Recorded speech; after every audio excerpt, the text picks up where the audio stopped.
appreciate about the holistic field is that we make room for this, that we hold space for ourselves. We go ahead and explore different tools in nature and explore belief systems and see what we can do to bring our spirit back into our body to be the amazing, authentic people that we get to be. Taking care of our beliefs is how we create our world. We see our world through our beliefs, especially when it comes to money, relationships, health, being in career, like goal setting, goals, things I want to do in life.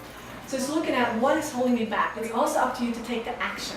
Like you feel different, but it's also about taking action to really create a different life experience. I teach classical hatha yoga. I've been instructing since 2009. I tend to focus a lot on alignment and breath work, and of course that is what yoga is, but when I went through my teacher training, really what resonated the most with me was just why doesn't every instructor teach, all these little things that really are what make your practice kind of come together. So, and then I like to focus on doing little mini workshops throughout the year. So anybody who's new, your first class is free. Please come. Thank you. So you may have heard that we can think of breathing as a bridge between the conscious and the subconscious, or the conscious and the unconscious. And that's why breath work can be so useful. And so we use movement because we have more conscious control over the movement.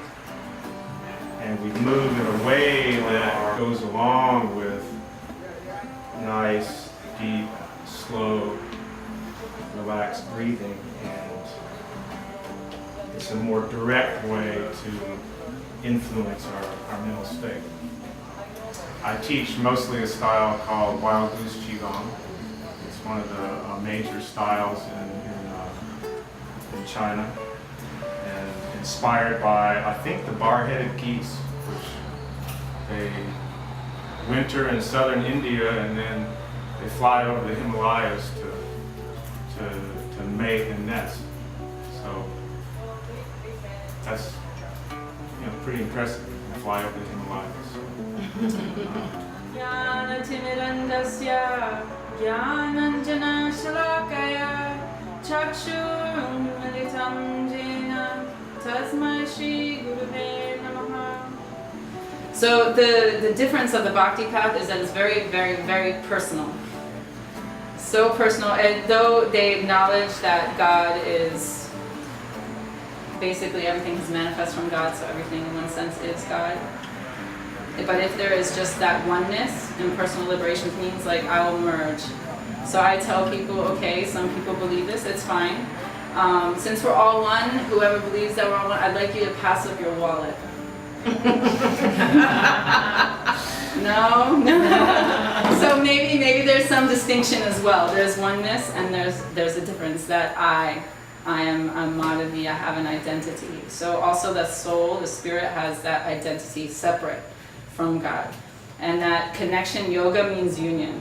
So this prat is the loving union of God and his beloveds. It's really something that I practice at home, and it's a internal process. It's not about changing your religion or changing your clothes or changing, it's really looking within and finding that love and that inspiration and following your path. So thank you for being here.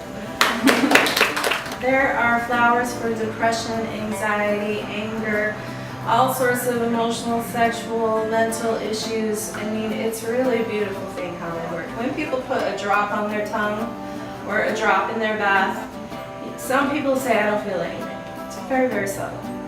Other people, if you take the time to listen and breathe and pay attention, you might notice a slight shift of your energy, slight shift of your emotions.